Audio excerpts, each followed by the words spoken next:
Audience, if you can hear us okay. Wonderful. Thank you very, very much. Great. So good afternoon, everybody. My name is Paul Davies. I am the managing partner for eConsultancy. So we've been around since 1999 and we help build digital skills and e-commerce skills. But more importantly, today, I'm your host with the most. We've got a really, really interesting topic to talk about today. So through my job, I speak to lots of global CMOs, global organizations about e-commerce, and it's fair to say that things like range and price and quality and convenience have traditionally been at the top of the list, but that is very much changing, or is it? So we're going to talk about the ethical, sustainable consumer today, and is it hype or is it a real emerging opportunity? We've got a fascinating panel for this fascinating topic. So what I'm going to do shortly is ask them to introduce themselves and their company, and we're going to go through a few questions.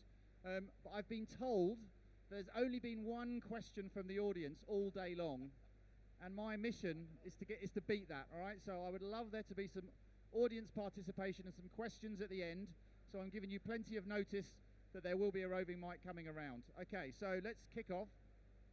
Okay, Callie, can I start with you? Would you mind introducing yourself, your business, and just what is this conscious consumer? Are they real, or is it an absolute hoax?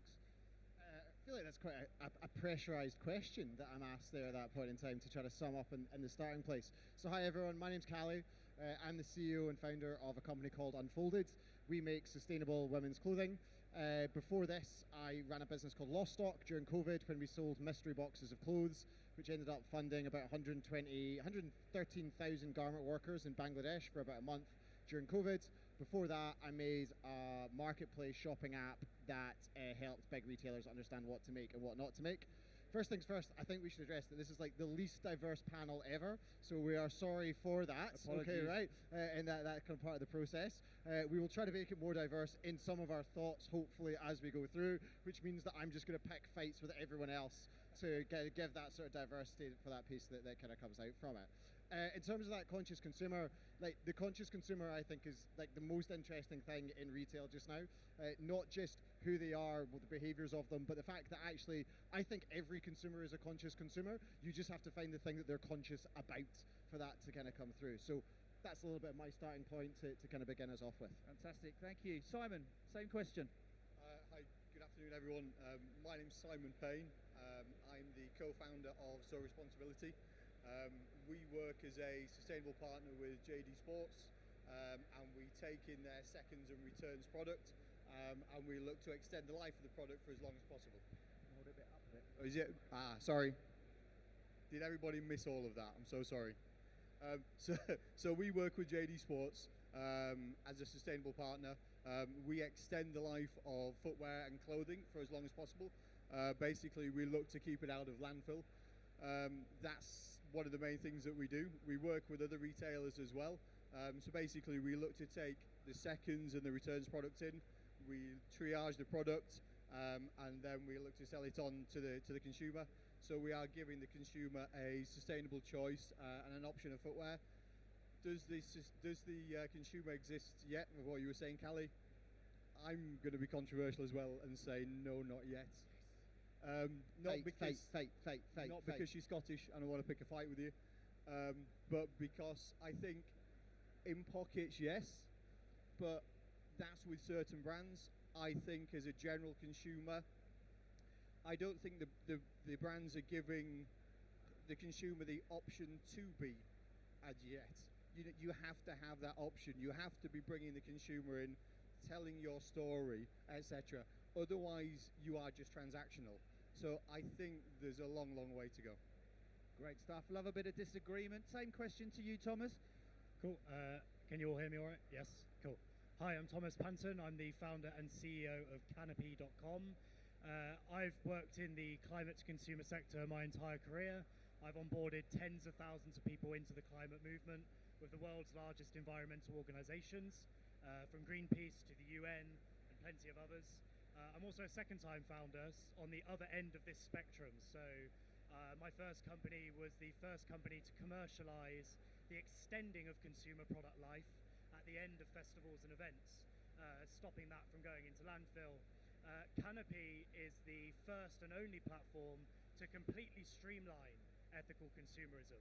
And what I mean by that is we bring the verification of green claims, EdTech for learning, shopping for convenience, and the tracking and rewarding of positive impact into one platform with one user journey. And it's our public launch today, so pretty excited to launch that out into the real world. In answer to the question, I disagree.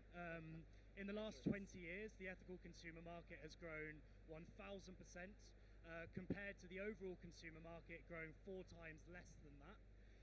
Actually, McKinsey and Nielsen did a study recently of 30,000 SKUs, and the ones with green claims performed 8% better than the ones without green claims.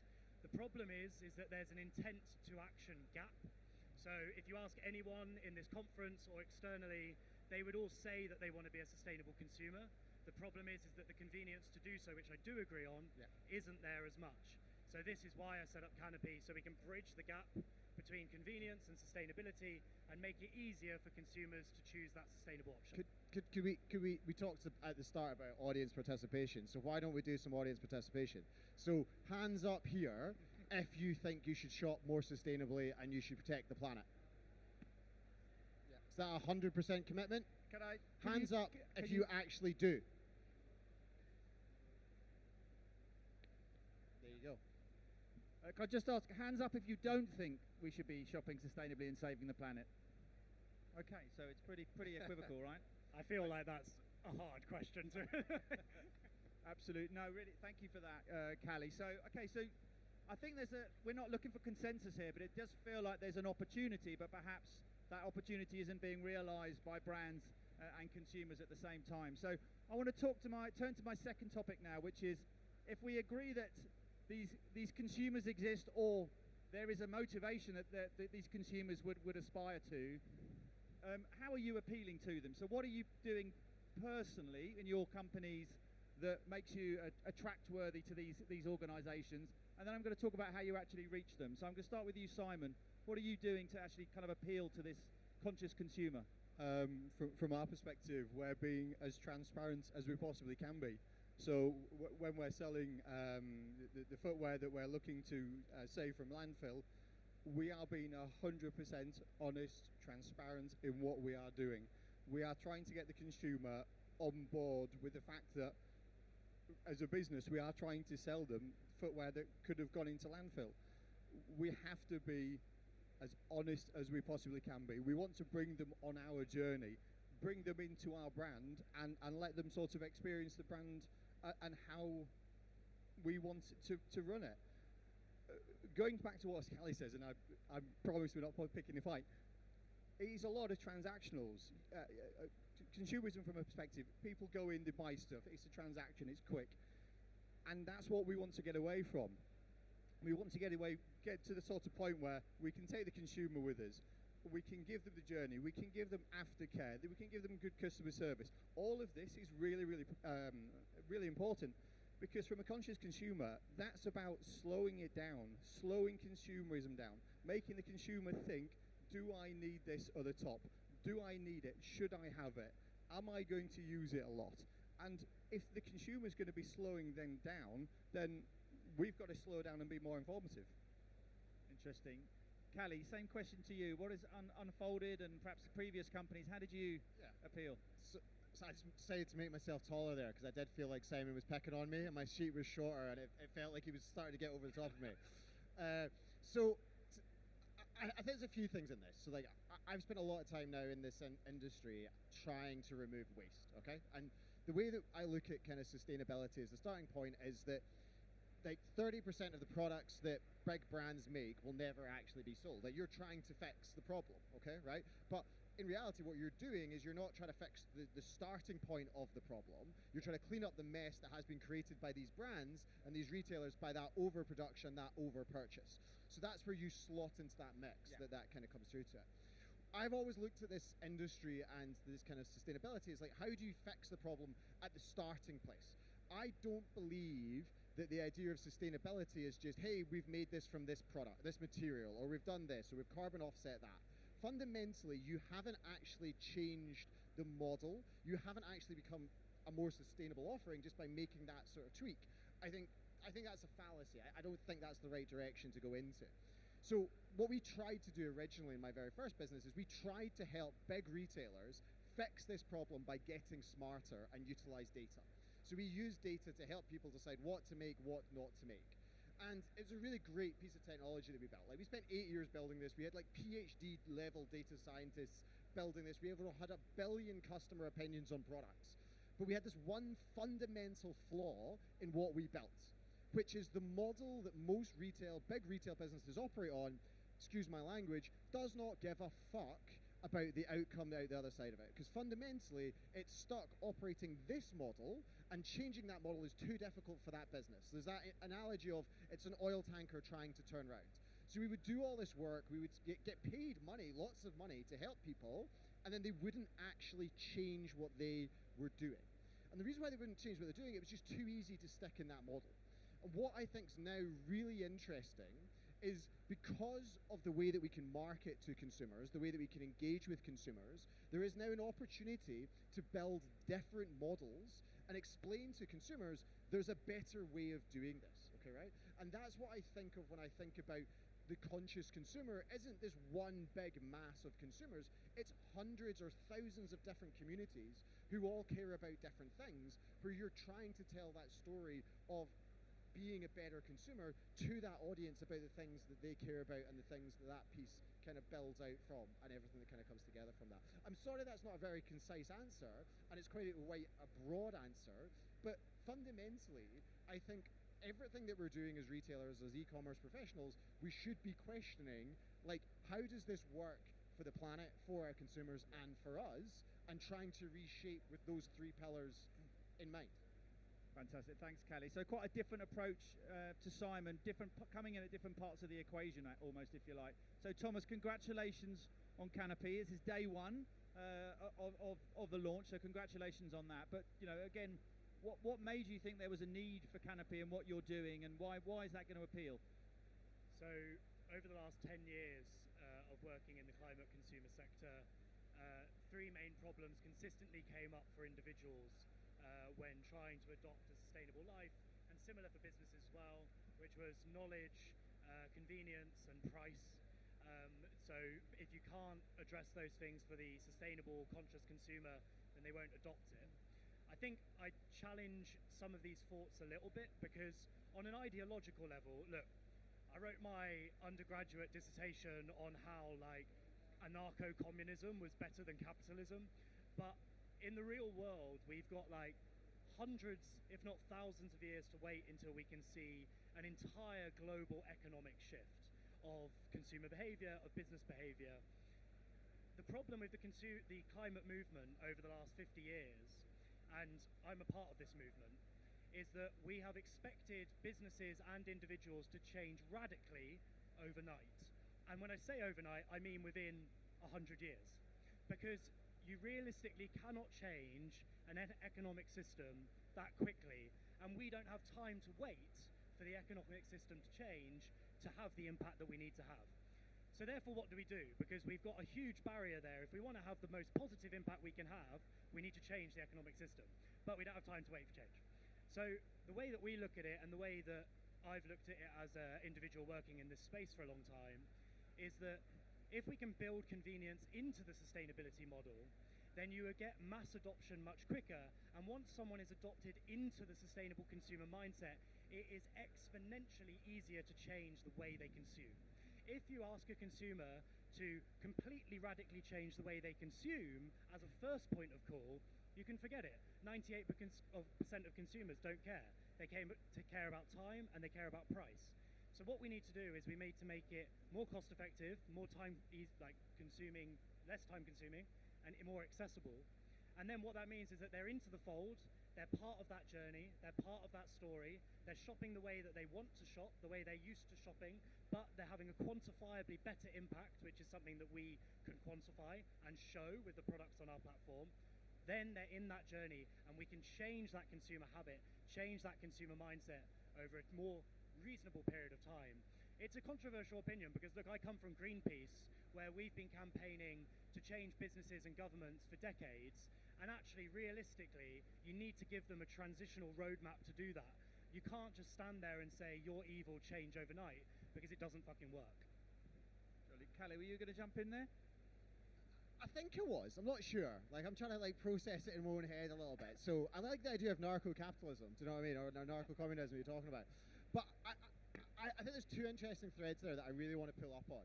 Which thread number one is I agree with you, which is that we keep asking brands and retailers and other companies to be better.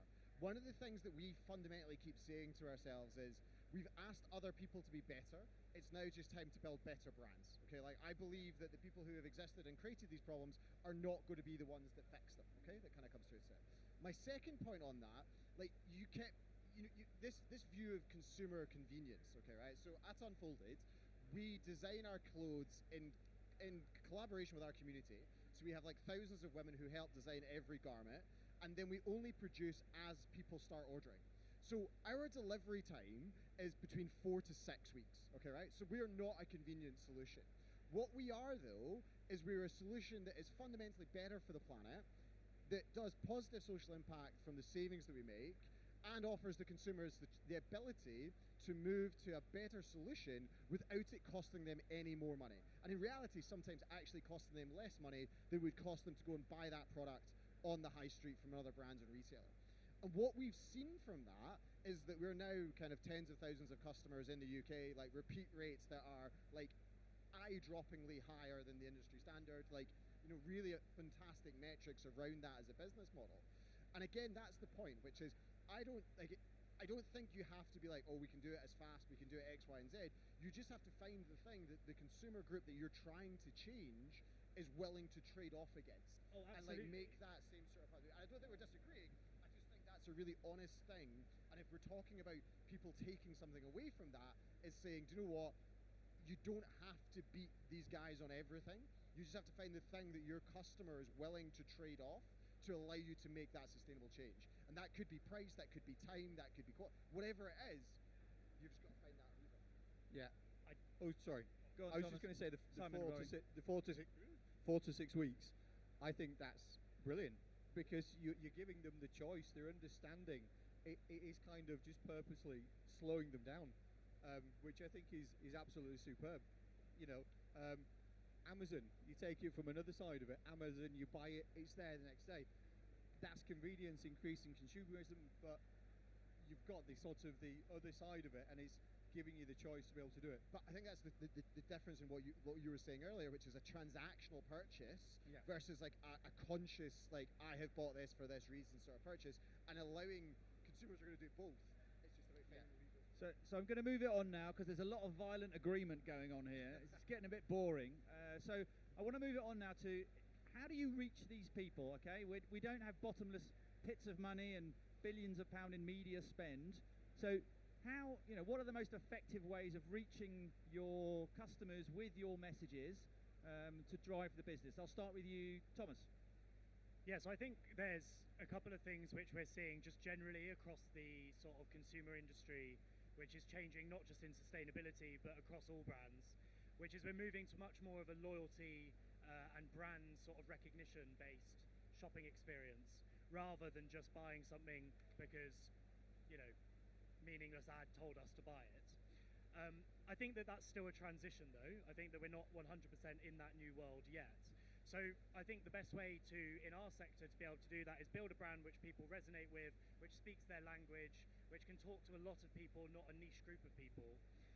And I also think that what's really important is that within your model, you actually are building in ways for loyalty and rewarding people for being loyal. Because at the end of the day, what we're moving towards is people recognizing what you do and what you say versus what you do. You know, a lot of brands talk the green talk. There's a lot of greenwashing out there. And when it actually comes down to it, most brands aren't actually that much better impact. They just tell you that they are. Coca-Cola will tell you how amazing they are by using recycled plastic, but it's 1% of 100 billion plastic bottles, which is made from recycled plastic. So it's greenwashing to the highest level, right? And the thing that we do at Canopy is we call that shit out. Like, we're not afraid to go out there, stick our heads above the parapet, and be the voice for the consumer to say, look, you're being lied to. Here's a place in which you can feel the work's been done for you, you can trust, And I think that that's what's really important, is bringing it back down to that emotional connection that someone feels, rather than necessarily just telling you that we're doing these green things when the entire business model doesn't represent that. Thanks. And Simon, what's your view? Because you have to reach these people in the first place, right? Which is not easy. So what is your sense? I like a story. I like to be involved with what they're doing. You know, for me, I like to know what they're doing. I like the fact that I'm trying to make a bit of a difference when I'm doing something. I like the small businesses. Small businesses for me are, you know, the lifeblood of the sort of the consumer, but they should be, you know. So from my side of it, I think it's connect with the consumer in whatever you can. Be absolutely 100% honest. Be sort of, I keep saying this, and I have said this quite a few times, just bring them on the journey with you. I love what you do. I think it's absolutely fantastic, Callie. And I think you are taking them on the journey, you're taking them from start to finish, and you're connecting with them. You're going to get loyalty through that. And I think that's important going forwards. So what you've seen there is Simon's been nice to me, and because I'm Scottish, I instantly feel very emotionally upset, and like I've kind of like curled up into a ball. I don't know how to react. So if I now lash out at him, please don't judge me on that at all. So again, I'm going to force audience interaction. Who here runs a brand or has their own brand? Who here struggles to grow that brand? What do you... I can't actually ask a question that was difficult through that as well. I think what Simon said there was really interesting as part of it, which is that I fundamentally believe in stories, okay? Before I did this, like my graduate job where I lasted 6 months because I'm an awful employee was PR. And PR is all about stories. Like, what is the story that you are crafting? Like, what is it that you're communicating out there? And then, is that an authentic and relatable story? And I think so many businesses end up becoming transactional businesses because that's what they think the person on the other side of it wants. In reality, most people want to buy into a story. People want to understand what is going on behind that. So we have, for example, like once you buy from the Unfolded brand, you can come and join our private Facebook community and you become an unfolder, okay, right? And we're targeting a demographic with that brand. Once you become an unfolder, you help us design the next collection. But then you also get access to our team. So I post in that community a couple of times a week. They give us feedback, they give us input, they all share their pictures of them wearing our clothes and the journeys that they're on and how those clothes make them feel. I also send an email every single Tuesday called The Fold. I'm on issue number 43 now, and it goes to about 75,000 people every single week, and that is growing by thousands of people a week at this minute in time. And that Fold email, and Nicola, who works for me on marketing, often says to me, I have no idea what you're going to say this week.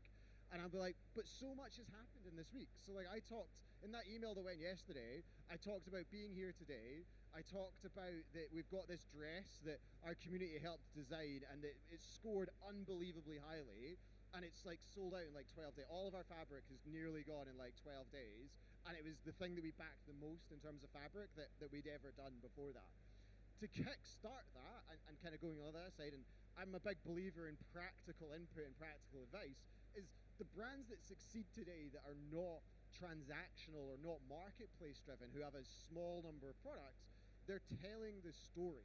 They are thinking about, this is who my consumer is. They're getting quite niche on that consumer, and they're going, this is who my consumer is. This is what really appeals to that consumer, and I'm going to put that message front and center. Like when you go on like Instagram or Facebook and you see like big brands doing adverts which are like beautifully shot, like everyone knows that's an advert just now, okay, right? Who here sits and watches TV and goes, Jesus, I can't wait for the adverts? No one, okay, right? So when you're doing it on social media, the same thing applies. You have to make things that are interesting, that are engaging, and that gets across your story and your message, and really be rooted in that story and be rooted in that message. Great advice there. Any more kind of tips and techniques? Just one thing, which is story is super important with everything, but an honest story is better. Most of the big retailers will tell you an unhonest story. A good example of this is that H&M really understands the power of storytelling when it comes to waste clothing, so much so that they set up a whole scheme for take-back clothing so that it wouldn't end up in landfill. And then they told this story to consumers, and consumers really believed it and bought into it. However, then a report came out that showed that over 75% of the clothing that was returned to H&M's lovely return scheme ended up in landfill or the incinerator and wasn't the truth at all. So story is important, yes, but most stories are bullshit. So I think look through, don't just take it verbatim, and I think, you know, rely on the companies which have been doing this for a long time to do that work for you and give you back that trust. You will have found Canopy outside the H&M stores along Oxford Street, calling that out and speaking to consumers and letting them know so that they understand that not every story is a truthful story. And I think that's really important. So, Simon, how do you kind of get that story out there? You know, so how do you reach the people? You're not just talking into the void. How do we do it? We communicate with, when we sell products, we have got flyers that go out. We predominantly sell on eBay, so our social media always needs to be better. Can I ask you a question? Can I just, is that allowed? No. Okay. You're also on a higher chair than me just now. So do you think you need to? Because you're selling branded product that is someone else's product, so yes. it's partly a transactional part of It is. that. Yeah. Yeah. So It's not a bad thing. I'm just curious. Yeah. The messaging that we're putting out when we sort of send the product out to the consumers is we want them to look after their products. Yeah. The message is to love your shoes, to love your footwear, and to get the best out of them. Yeah. So we want people to enjoy the products as much as they possibly can. We do get repeat customers, but we would, you know, it's sort of, I don't know how to best explain it. From a social media perspective, we don't do lots on there. Yeah. We prefer to go directly to the consumer. Yeah.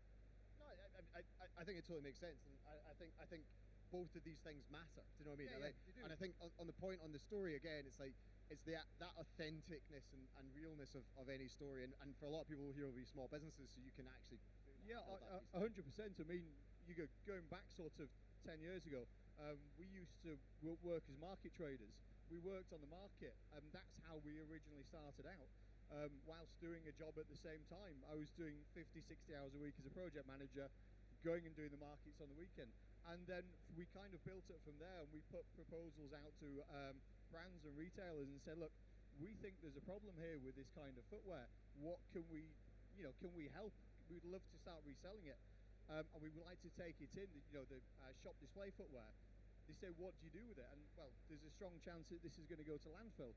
No, we can't have that. What we want to do is put this offering in where we'll take it in, we'll triage the product, and we will put it out to a consumer, but we'll say, look, if there's a mark on it, then there's a mark on it. You've still got a good quality product. And from what you were saying, you're right, we are sort of sat in that odd space of trying to sort of tell the brands, look, you need to be responsible. We're not creating anything from scratch, but we're trying to act as a bit of a conscience and an intermediary to say, you have to do this, because, speaking to various different people around the conference, there is not infinite amounts of resources, although people do think they do, and brands think they do. At some point it will run out. We've just got to, use what we have. Okay, jolly good. So I do want to leave a few minutes for those questions, guys, so I hope they're filtering through. We've also got a word from our sponsor, H&M Coca-Cola, as well. But before we do that, I'd just like to ask all of our panelists, you've been down this journey for a few years now. What kind of advice would you give to anyone in the audience that is either thinking about, starting a business to target the conscious consumer or expanding their current offering in favour of the conscious consumer? What kind of pearls of wisdom? We'll start with you, Callie. I think as a starting place, I wouldn't be building a business to say that I'm building this because I just want to target this consumer group. It's like, actually, I'm building this because fundamentally I believe this is wrong, this is broken, and this is why I'm doing it. And if you don't have that passion, desire at the starting place, you're not going to get through this because it's hard, it's difficult, it's tricky. I think the best advice that, it's a really hard question actually, because there's lots of things. So, like, one of the things that I always believe in is that basically think about all the things that you're good at and all the things that you're not good at, okay? And understand that you don't have to be good at all of these things, and actually say to yourself, I can find other people to do those things, I can get help in those things, and don't beat yourself up. It's easy for the three of us to sit here and be like, my business does X, Y, and Z, it's growing like this, it's done like this, yada, yada, yada. And if you're sitting there, you might be sitting going, oh, they've figured it all out. Literally, we figured nothing out. Everything is bits of string, and we're just like getting on with it and seeing what happens. That kind of comes through from it as well. So don't beat yourself up, go and give it a try. And the most important thing is like that you believe in what you are doing and you're doing it for the right reason as the starting point. Simon? I'm going to have to stop agreeing with you, Callie, but I do agree with you. For me, put the consumer first, and look at how you can best look after the consumer. What do they want? What you are going to put out in the market, is it going to satisfy the consumer?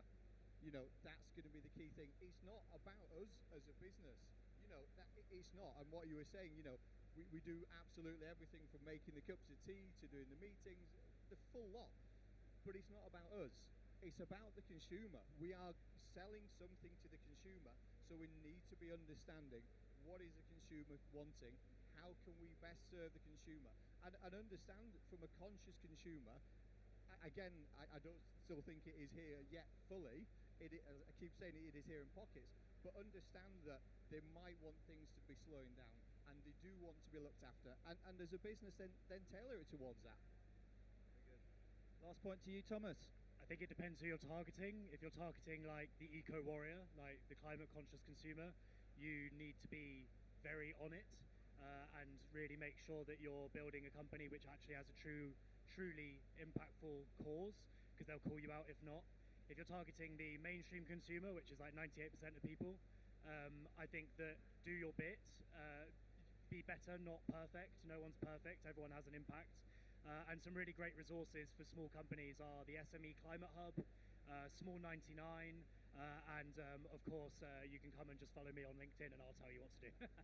But no, I think what I was just going to say actually is, I think yes, you can get really bogged down in trying to be this perfect business that's having a really positive impact. I think that the main two things are, don't build something that people don't need, and then really importantly, know whether that consumer is going to really call you up, particularly with new regulation on what you can claim and what you can't claim. If you're using the term biodegradable, stop using it. Start using either home compostable or industrial compostable, because biodegradable doesn't mean shit nowadays. So yeah, just those sorts of things. Fantastic. Thank you very much. Great stuff. So I've given you loads of warning, and I hope I'm not going to be left hanging. And I will just come and ask questions. If you don't ask questions, we're going to do a boy band rendition, because that's how I feel while sitting on these chairs. No one needs that, so please ask some questions. So who would like to? Very good. Right, where's our runner with the most fantastic lady at the back? I've got a question about carbon offsetting schemes, so carbon credits. So some companies are investing in carbon credit schemes using the likes of Vera. Now they've been in the press for lots of bad reasons in the last 12 months around some questions raised around how good these schemes are and how much of a difference they're actually making. If you're running a company and you're looking to make that investment, what's your advice? What kind of questions should you be asking? How can you be certain that where you're trying to offset your carbon emissions, that you're making the right decisions? Who wants to jump in there?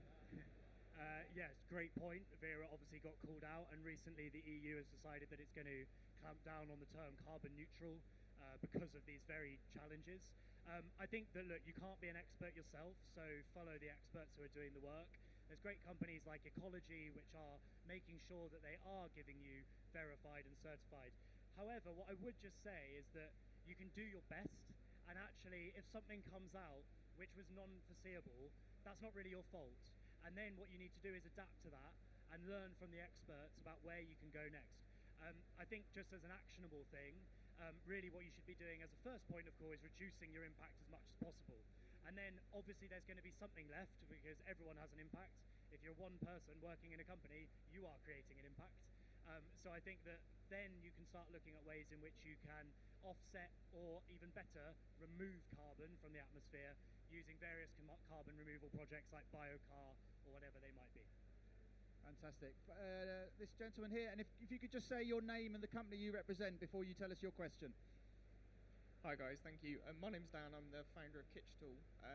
We try to be a more sustainable brand to bring kitchen and cleaning products to the surface, but help customers to make a small change, to make that first step. Because for me as a customer, I wasn't fully eco-friendly, I'm not fully eco-friendly, and I find that people find it very difficult to make that large step, so we wanted to do something that was that small step to start with. My question is, Thomas, I loved what you were saying about how it's such a big change for people and how it is really hard for people to make that step, and how a lot of people just feel that they should be expected in a way to be more sustainable.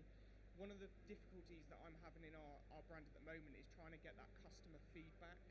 So we're building the brand slowly, it's going really well, but trying to get the feedback from customers on why they actually chose us from the other brands, I'm finding quite difficult, and it's imperative for us at the moment to build that story. So I just want to know what you're doing in your brands to be able to get that feedback. Do you do post-purchase surveys? I've tried via email. I've tried. Are you on Shopify? QR? No. Right, so okay. from I can't help you then. Like, I was just going to plug Shopify. They're not the sponsor of this one, are they? So we do post-purchase surveys not via email, but actually in the checkout flow.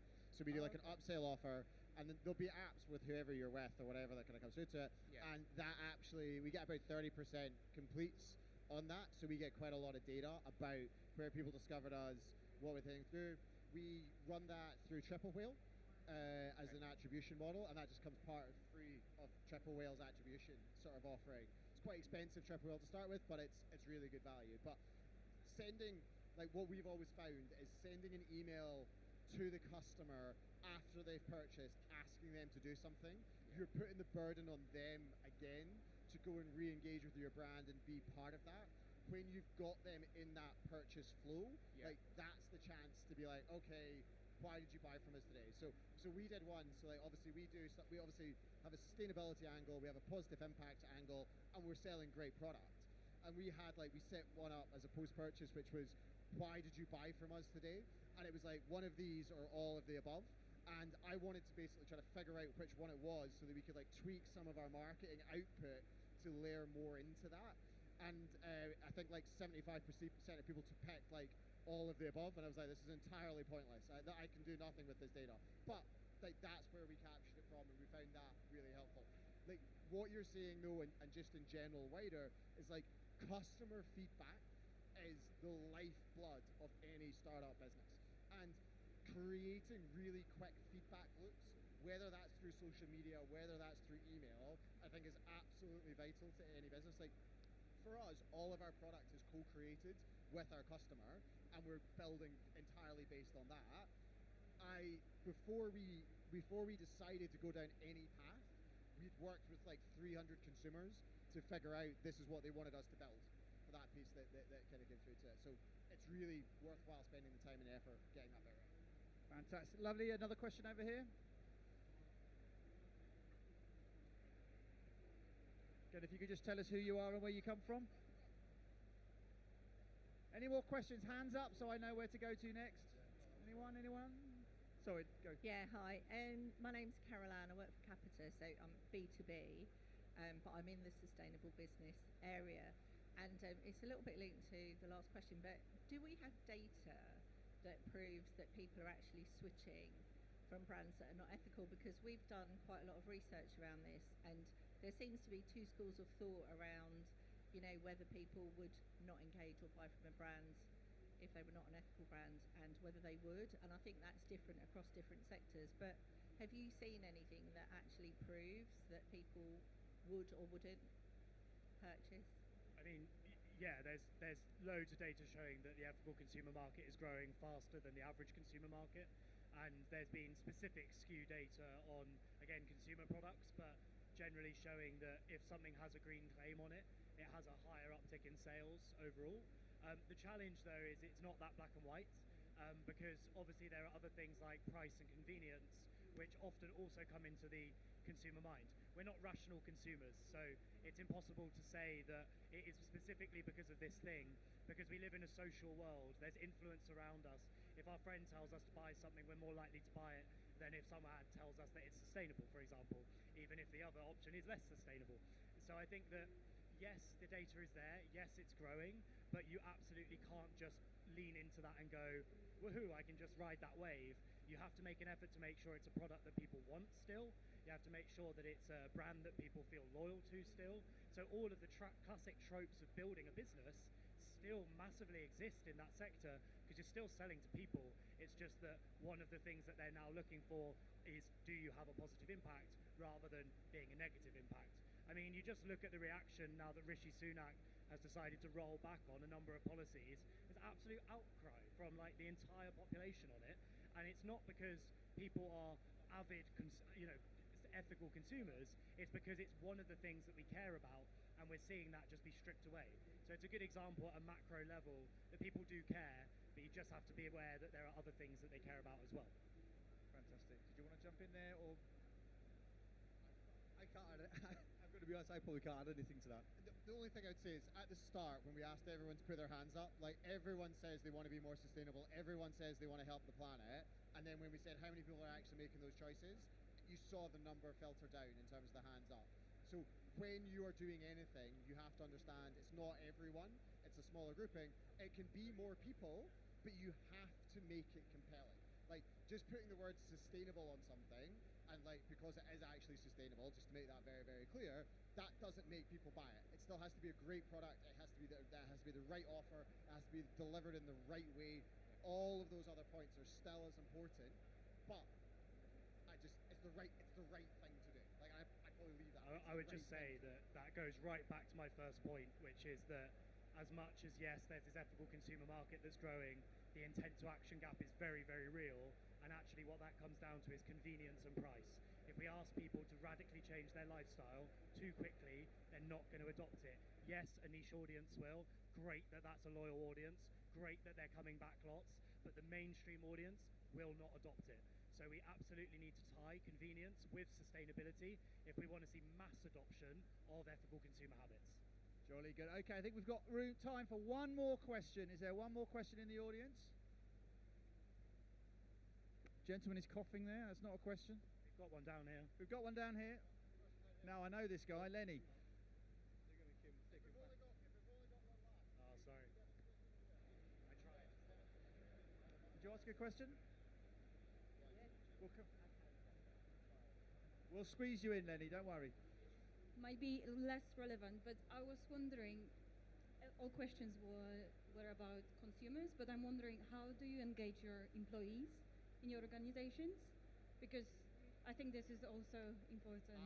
I'm going to be shameless and plug my friend's business. It's called Paw Print. It's really good. You should all go and use Paw Print. It helps you engage your employees in making sustainable change. It's called Paw Print, spelled Paw Print, P-A-W-P-R-I-N-T. There you go. I don't think we got that. Simon? How proper plug. How do we get the staff involved? Wow. We for starters, they all get a pair of trainers from us. We communicate as much as we can through the business what we're trying to achieve. We make real small changes from sustainability. We just do everything that we possibly can. We've got action plans to what we do internally with the plastics and things like that. Just getting everyone on board and trying to get a bit of living and breathing of what we're trying to achieve. Focusing on the end goal. We don't have a date for when we want to get there, but it's the journey of getting there. That's the important thing. And as you were saying before, it's little things that we do a lot. And then when we do little things a lot, we've done a lot. And then when we've done a lot, let's move on to further things. So it's about addressing it now and just doing small things every day consistently and bringing everyone along for the journey. Okay, I'm going to have to stop us there, guys, because I'm going to get that going along. So I'd just like to say thank you so much. Thank you for all the questions. We smashed the record. We got 4 questions with possibly 5. An amazing panelists, Simon, Thomas, Callie. Thank you so much, everybody. Have a good afternoon.